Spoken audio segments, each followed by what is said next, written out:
So here we are, ladies and gentlemen, the final DCEU movie. How weird is that to say? I mean, like, it's kind of just hit me now that I've hit the record button on the camera that I'm making a review for the final DCEU movie. So, ladies and gentlemen, with that being said, this is my review for Aquaman and the Lost Kingdom. So this will be a no spoilers review. I need to stress that. I take pride in my no spoilers. Despite the video length that you might be seeing on screen right now, I still don't spoil it. Trust me, I don't. I just give you my best impressions coming out of my screening last night. Thanks to Warner Brothers for inviting me to a screening, and where I also found this guy on my seat when I turned up, which was pretty cool. So you know what that means, because I got the plushie. 10 out of 10. Aquaman 2, go see it, 10 out of 10. But no, really, is it any good? Is it entertaining? Despite the various things that you may have heard during development about test screenings and reshoots along the way. But what I would say right off the bat to my little Aquaman friend here and to you guys is that, drum roll,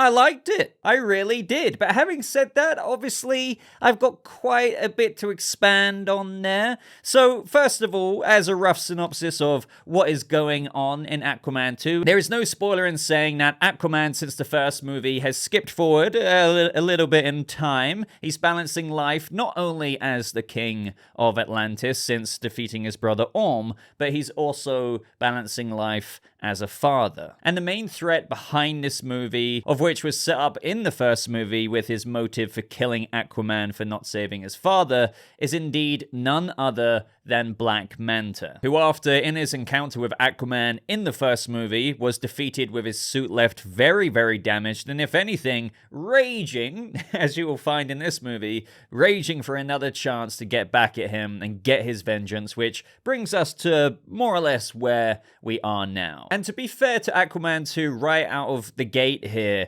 although general interest in the remaining DCEU movies completely wavered, especially by the time of this release, and it's going to be interesting to see how many people do even give it the chance, you know, to actually even see if it's good or not. After all we had heard from those test screenings about very low scores to the reshoots, I do feel like whatever they did, they salvaged something completely workable and presentable to put on screen. I mean, sure, it may have looked different in some areas once. For example, once upon a time, a Michael Keaton Batman inclusion and then a Ben Affleck Bruce Wayne inclusion. But I do have to say, just for like the first points in this video, for a holiday release movie, it isn't to be taken too seriously, but it does for sure provide a fun time. So one way to put it, I guess, there to directly compare it to the first Aquaman is that if you enjoyed the first Aquaman, I do think you will enjoy this sequel. That is for sure. But that leads me to my first point. Having said that, they are quite different approaches to movies, if you will. So the plot itself, from the introduction to getting into the thick of it, and then by the end resolution, to be somewhat candid here,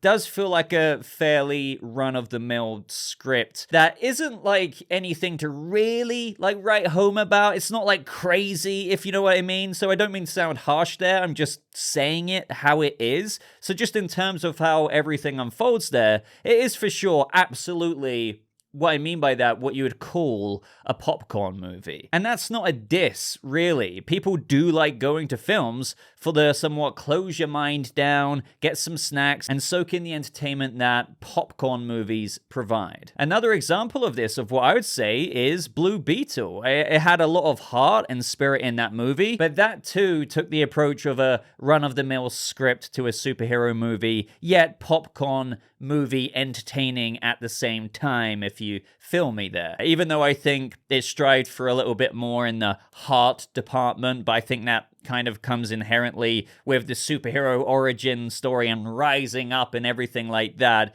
But what I'm trying to say is people still really, for the most part, those who went to see it, enjoyed Blue Beetle. Whereas the first Aquaman movie felt more like, okay, so all while we're a solo DCEU movie, we're building out this character at a time and where we're still trying to take this cinematic universe of the DCEU fairly seriously. So it felt like more of a balanced approach to a film that, yeah, on the bottom line, just kind of wanted to take itself a little bit more seriously. I'm not saying it was devoid of some lighter-hearted stuff and Jason Momoa bringing the Momoa to his Arthur Curry Aquaman. But again, I guess what I'm trying to stress here is that despite the fairly different approaches to the first Aquaman and now its sequel, the somewhat fun spirit injected into this simple approach for Aquaman 2 for sure benefits the overall design that James Wan was going for here, of which by the end makes the film still most certainly this enjoyable experience. But it's just not a cinematic masterpiece at the same time, so I would say set your expectations accordingly. But to be fair, it doesn't seem like it was ever going for anything remotely resembling that. To be clear here, even James Wan himself has said that Aquaman 2 is this outright buddy comedy. So now, having prefaced all of that, let's talk a little bit about how things flesh out throughout the movie. So I think right from the get-go, the beginning of the movie has a nice pickup to it. You're introduced with some fun action, the current day in the life of with where Aquaman is at right now. It's overall a good feeling, and it just tees up the sequel quite nicely. Now after this, the larger parts of the plot are introduced with Black Manta, with what he's needing to do in order to carry out his mission to take down Aquaman, with the scientist who saved him at the end of the last movie, Dr. Stephen Shin, and what they stumble across as hinted in the trailer, in where we kind of get into the Black Trident territory, which again provided some really entertaining scenes. Like, this whole beginning part was keeping up a really nice pacing, and in the early parts as well, and throughout the plot, to be honest, you do see James Wan trinkle in, if you will, some suspense and horror-esque approaches to introducing the Lost Kingdom elements that just really made me smile, because I think it really worked with what they were playing with there. And that's not me saying it's like outright horror or anything like that, but for a comic book movie, especially filled with some action and spectacle, having a flair like James Wan does for some striking moments delivered in this intimidating way, I guess I would say, that's backed up just by his experience in that genre, was just a nice coating that was applied at points that enhanced these areas of the movie. And speaking of, to be honest, to me, some of the more enjoyable action was in the very first half of this film. As teased in the trailer, there's quite an enjoyable chase scene involving Black Manta, his crew, Atlantis, and it just kind of reminded me of this crazy pod racing scene. Just in general, scenes like this got very hectic, very fast, and in the best kind of way, demonstrating Atlantean tech, Black Manta action, and in general, moments like this, for me, this early on in the film, gave me quite a good impression to start with. Also, just to mention, like, the ratio between scenes like this didn't really feel overstuffed with too much spectacle in my face. And don't get me wrong, there's quite a consistency of spectacle and action in this movie that is very entertaining. But James Wan allowed time for the story, albeit a fairly straightforward story, to breathe before getting into other big action sequences. So at this point, I've got it written down in my notes here. What I'll say is that I do feel like this first act, or just the overall beginning portion to the middle of the film, were definitely the strongest. Everything just felt to me, looking back on the movie as a whole, that it just sets things up nicely at a pacing that maintains the entertainment on several fronts, from the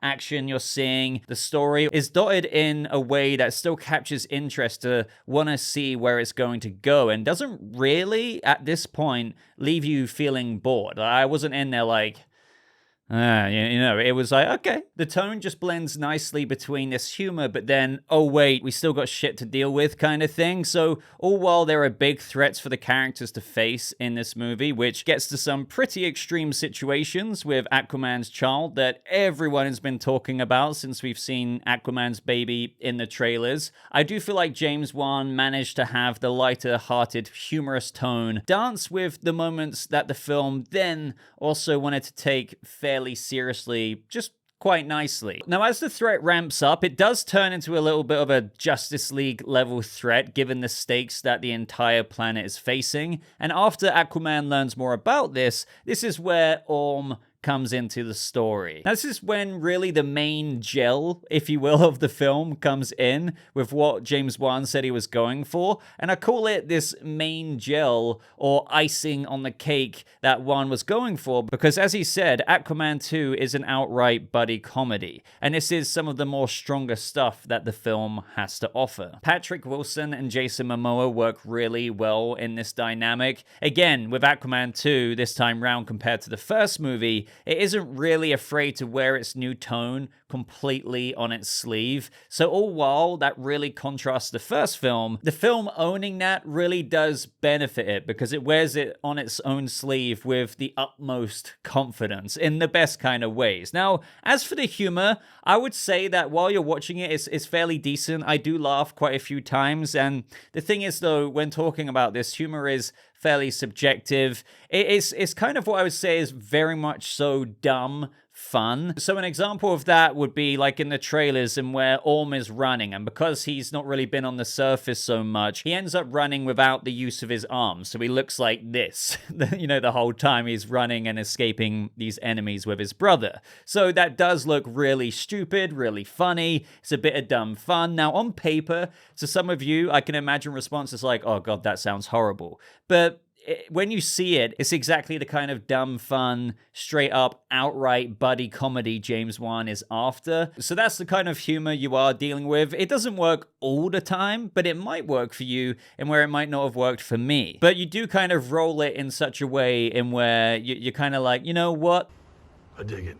And when you may have heard that Topo is a real character in this one, that is most certainly the case. Aquaman's octopus was a character that was really nicely sprinkled in the movie, way more enjoyable than what I thought he would have been. I didn't really know what to expect, but I didn't expect to enjoy Topo as much as I did. So a way to sum up Topo for me is that he's basically R2-D2 in octopus mode. And yes, I really do mean that. The humor surrounding him felt reminiscent of Revenge of the Sith, where you'd have Obi-Wan just kind of having a go at R2-D2, trying to get to the control panel in time. And it's like, no, we need the elevator going up, not down. And then there'd be a few little beeps in response, and you'd have moments like that from Topo. So that is Topo in a nutshell. Now, as for other characters such as Amber Heard's Mira, that's been a topic of conversation for a long time now. I was actually surprised with what we did see of her,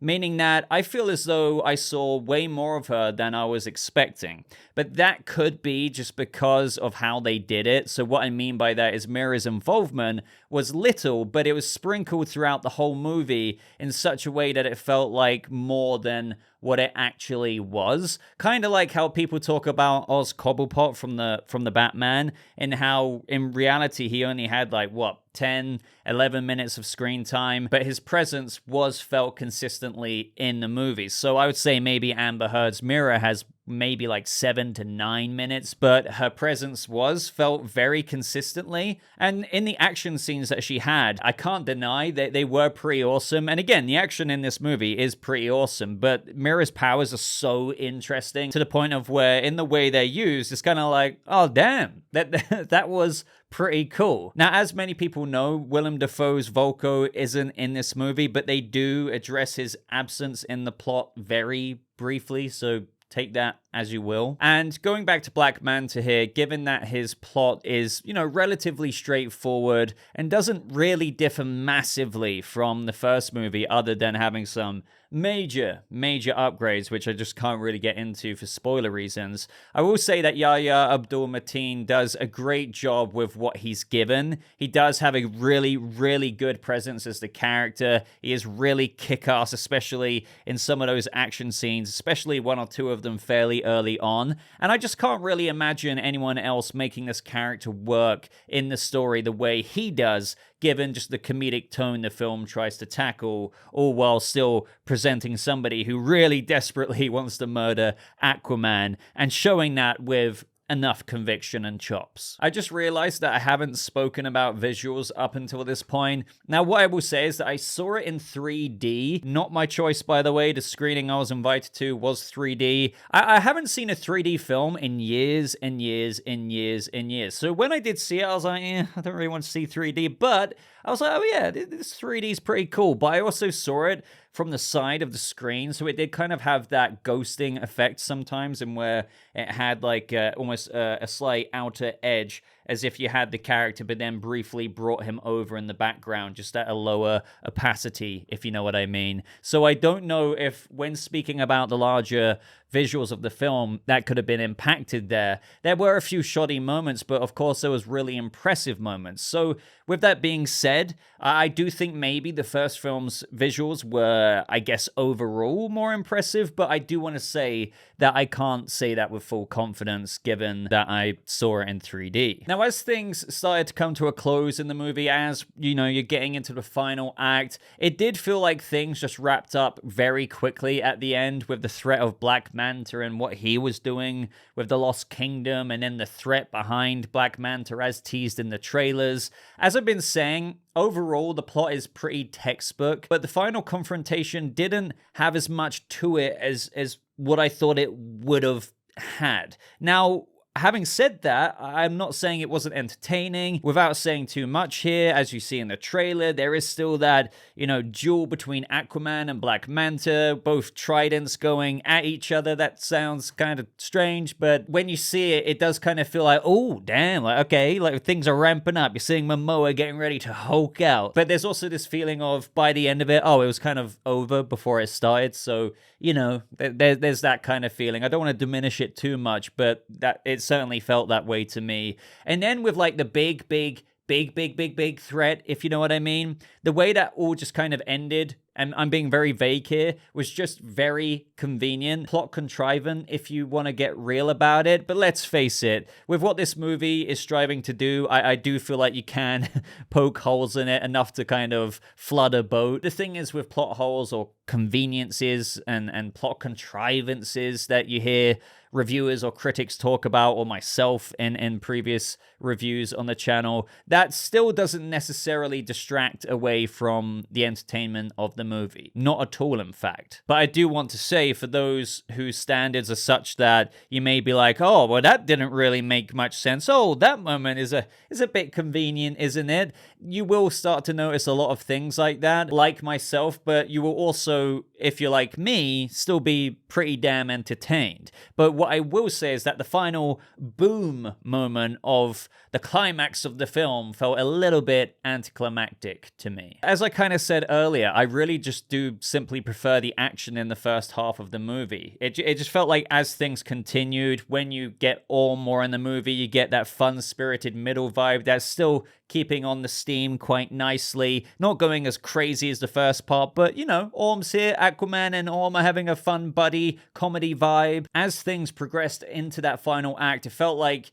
all the stakes were high on paper, but it didn't really feel like anything too dramatic would happen. And I kind of wish it did, in some sense, with some characters, but I will say that they definitely played things very safe. The ending charge with the armies as well, and the spectacle there that you would kind of expect in the final act of the movie, was very typical of what a lot of superhero movies go for, so take that as you will. Now, as for the post-credits, by the way, or like the mid-credits, I don't really have anything to say about it. It's a nice callback, I guess, what you could say, to a certain part in the movie. But is it worth staying for? Like, no. Like, you don't, if you need to get somewhere, go catch that train, go to whatever you need to do next.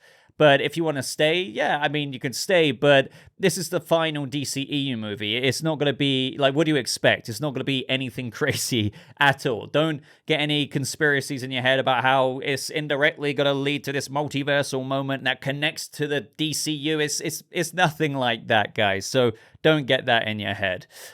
So with that being said, all in all with Aquaman 2, I'm not gonna lie, I did think it was way more enjoyable than what I was expecting going in, and maybe that impacted my perception. I don't know. Like, if you go in with not the highest expectations, you know, you might see it and be like, that wasn't actually that bad, you know? It does give the feeling of, oh, well, I mean, I still had quite a bit of fun. You know, it was nothing too crazy, but it was very, very entertaining. I think those who go with their families over the holiday period will still have a great time with it, because for the general movie-going audience especially, I would say popcorn movies like this are generally crowd pleasers, and my gut tells me that people will have a laugh with this one. But then again, to flip it back over on the other side, if I want to be as candid as I absolutely can be here, I wouldn't say it breaks the mold of what superhero movies have been critiqued about in recent years. If anything, while James Wan differs it quite greatly from the first movie in tone,